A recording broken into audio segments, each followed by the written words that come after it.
स्वागत आहे तुमचे उलगडा या खास प्रवासात। हिमालयाच्या उंच शिखरावर वसलेले एक दिव्य मंदिर ज्याचे नाव आहे केदारनाथ। हे स्वतः भगवान शिवाचे धाम आहे। तुम्ही कधी विचार केला आहे का की हे मंदिर त्या ठिकाणी आहे जिथे माणसाच्या श्वासालाही साथ देता येत नाही, जिथे हजारो वर्षापूर्वी ना कुठली मशीन, ना इंजिनियर, ना कोणतेही आधुनिक तंत्रज्ञान वापरता असे भव्य मंदिर बांधले गेले, जे 400 वर्षापर्यंत बर्फाखाली दबलेले होते, पण त्याला एकही ओरखडा बसला नाही। हे केवळ वास्तुशिल्पाचा चमत्कार होते का, की एखाद्या दिव्य शक्तीची जिवंत उपस्थिती होती? त्या काळात कोणी इंटरलॉकिंग टेक्नॉलॉजी किंवा नकाशा नसतानाही असे मंदिर कसे बांधू शकते? हे एक मंदिर नाही, एक दिव्य रहस्य आहे जिथे विज्ञान, धर्म आणि ब्रह्मांड या ऊर्जा यांचा संगम जाणवतो। 16 जून 2013च्या रात्री केदारनाथमध्ये भीषण पूर आला। आकाशातून कहर बरसला, ढगफुटी झाली आणि अनेक घरे पाण्यात विलीन झाली। हजारो जीव त्या पुरात वाहून गेले। त्याच वेळी 20 फुटाचा एक दगड, ज्याचे वजन जवळपास 30 टन होते, तो मंदिराच्या मागे येऊन थांबला आणि केदारनाथला बुडवण्यापासून वाचवले। त्याने पुराचा प्रवाह वळवला, मंदिराची रक्षा केली आणि स्वतःला भीमशिला बनवली। ही शिला आजही तेथे आहे, जणू काही सांगत आहे की येथे स्वतः शिवाची शक्ती आहे। पण प्रश्न इथे संपत नाही।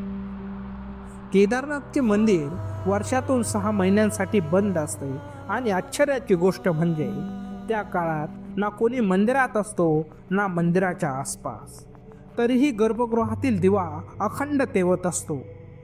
ती ज्वाला कधीच विझत नाही। हे कसे शक्य आहे? आणि इथेच प्रश्न उपस्थित होतो शिवलिंगाच्या त्रिकोणी आकाराचा। ते इतके वेगळे का आहे? हे एखाद्या रहस्याचा संकेत आहे का? आज या व्हिडिओच्या माध्यमातून मी तुम्हाला घेऊन जाणार आहे केदारनाथच्या त्या रहस्यमय थरामध्ये, जिथे प्रत्येक दगड एक कथा सांगतो, प्रत्येक भिंतीमध्ये एखादा चमत्कार दडलेला असतो आणि प्रत्येक वळणावर विज्ञानाला श्रद्धेच्या पुढे नतमस्तक व्हावे लागते। म्हणून माझ्यासोबत राहा, कारण ही फक्त एक गोष्ट नाही तर तुमच्या श्रद्धेची व्याख्याच बदलून टाकेल। पण जर तुम्ही या चॅनलवर नवीन असाल तर चॅनलला सबस्क्राईब जरूर करा आणि कमेंटमध्ये हर हर महादेव लिहा। केदारनाथ मंदिर हिमालयाच्या कुशीत वसले आहे, ज्याला स्वतः भगवान शिवाचे धाम मानले जाते।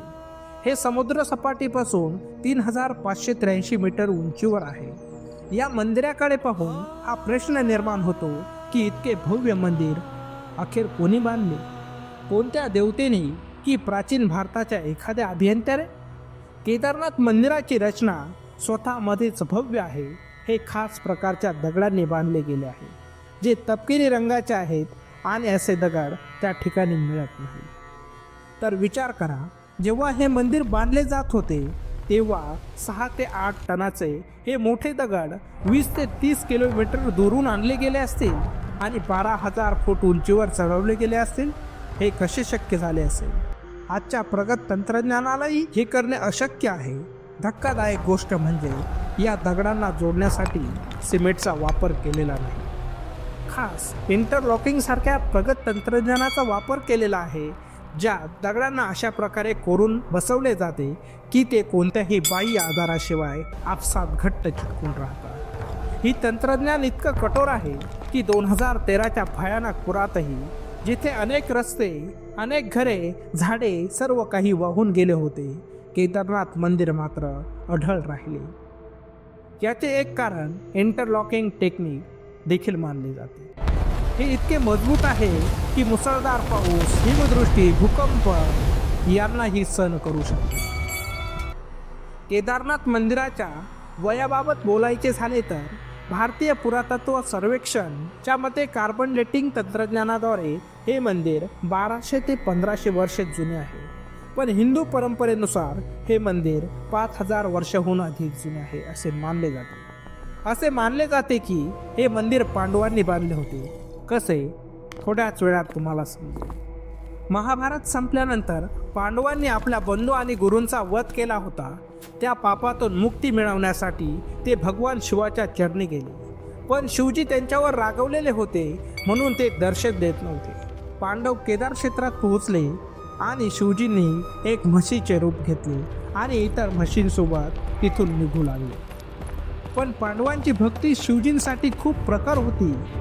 भीमने सर्व म्हशींसाठी एक द्वार बांधले आणि त्या म्हशींना तिथून जाण्यास सांगितले।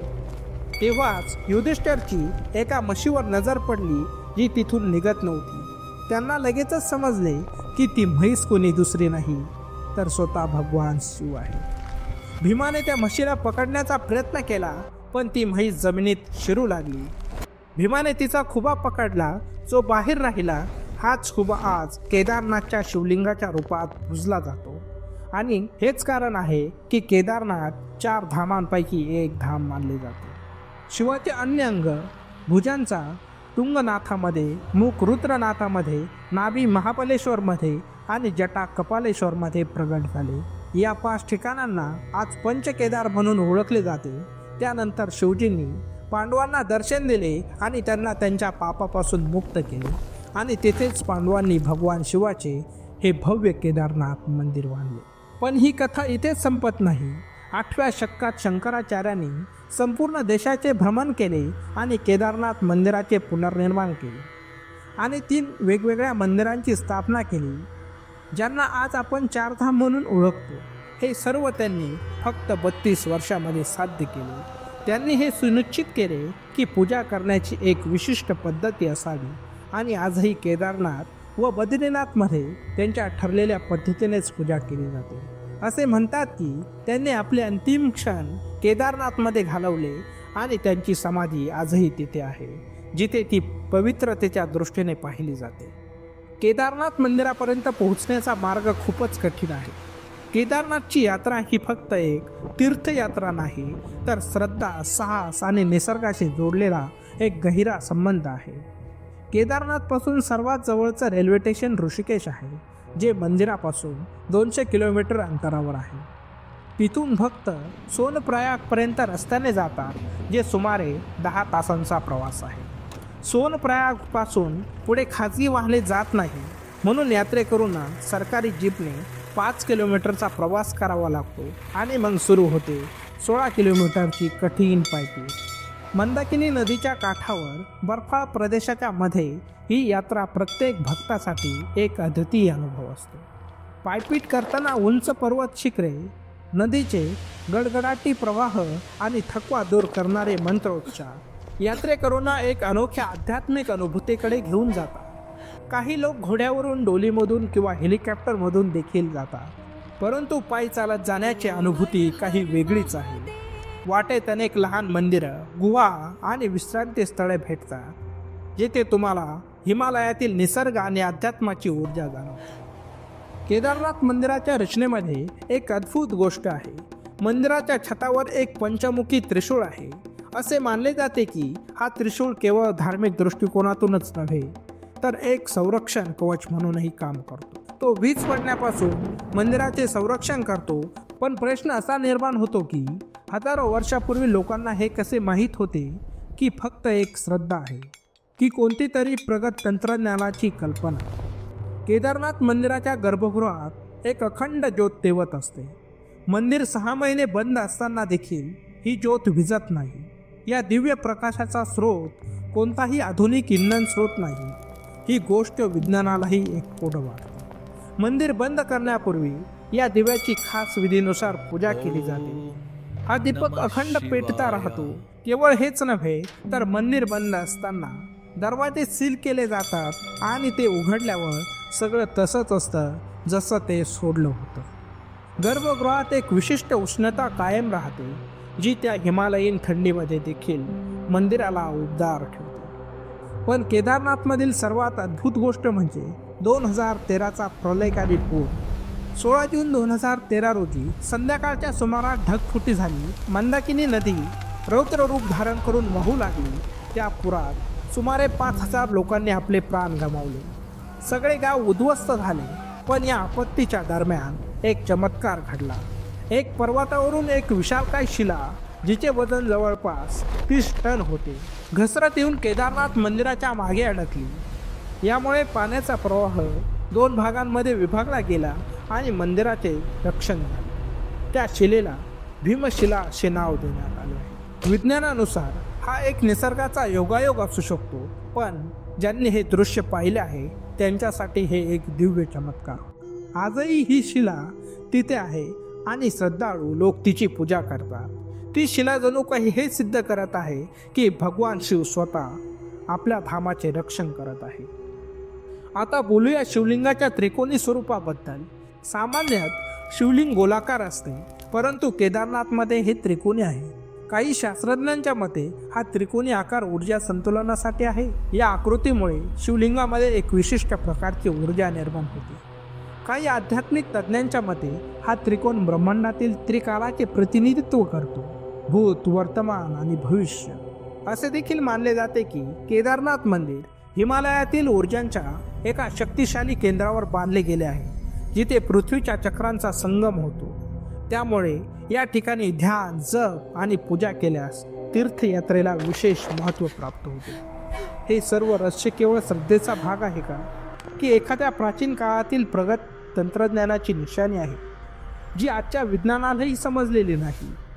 पाश्चात्य संशोधकांनी अनेकदा असा दावा केला आहे की केदारनाथसारखी मंदिरे फक्त धार्मिक स्थळ नसून ते प्राचीन काळातील अंतराळ ऊर्जा केंद्र देखील असू शकतात, जिथे विशिष्ट ध्वनी, ऊर्जा आणि स्थानांचा वापर करून आध्यात्मिक प्रगतीसाठी वातावरण तयार केले आहे. पण या सर्व रहस्यांमध्ये एक गोष्ट मात्र स्पष्ट आहे. केदारनाथ हे फक्त एक मंदिर नाही, ती एक जिवंत श्रद्धा आहे. एक अद्वितीय ऊर्जा केंद्र आहे, जिथे प्रत्येक श्वासात शिवाचा वास आहे. तुम्हाला काय वाटते? केदारनाथचे हे चमत्कार फक्त एक श्रद्धेचा भाग आहे, की खरोखरच एखाद्या प्राचीन प्रगत तंत्रज्ञानाचा पुरावा? तुमचे विचार खाली कमेंटमध्ये जरूर सांगा. आणि जर तुम्हाला केदारनाथची ही माहिती आवडली असेल तर व्हिडिओला लाईक करा आणि आपल्या मित्रांसोबत शेअर करा. हर हर महादेव.